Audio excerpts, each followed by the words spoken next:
สบายดีทุกคน ตอนนี้เราก็เดินทางมาฮอดนากระสังเนาะเดินทางมาแต่ปากเซมาฮอดนากระสังกับประมาณ6 โมงเนาะตอนนี้เรากำลังจะหาเรือบักเพื่อข้ามไปบ้านดอนเดชเนาะเพราะว่าเราจะไปพักที่บ้านดอนคอนเนาะเราต้องข้ามไปดอนเดชก่อนเนาะแล้วก็จังข้ามขัวไปบ้านดอนคอน ซึ่งตอนนี้ก็เวลา6-7 โมงแล้วเนาะไปรับส้มตอนต่อไปเลยเนาะ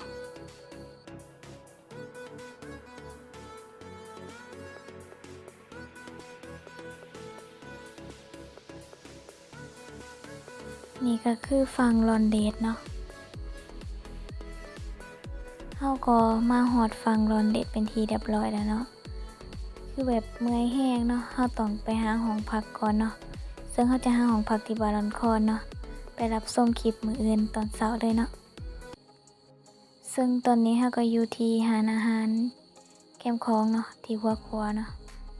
ก็มีแขกมาลองเรือเนาะก็จะเห็นแบบนี้เรื่อยๆเนาะซึ่งแขกช่วงนี้ก็บ่ค่อยหลายปานใดเนาะทุกคนอันนี้ก็คือครัวขามบ้านคอนดอนเดชเนาะครัวมิตรภาพซึ่งเฮาจะพากันกินข้าวที่นี่ก่อนเนาะแล้วเฮาก็จะเดินทางต่อนะทุกคนเฮาจะพาทุกคนไปเบิ่งอันครัวรถไฟเนาะเจ้าสบายดีอันนี้เฮามาเบิ่งว่ารถไฟอยู่บันคอนเนาะอันที่ว่าตะข้าวฝรั่งปกครองเนาะ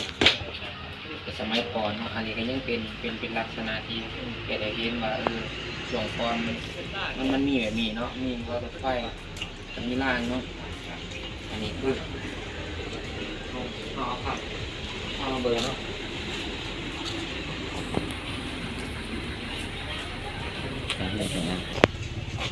เบิ่งครัวรถไฟแล้วเนาะ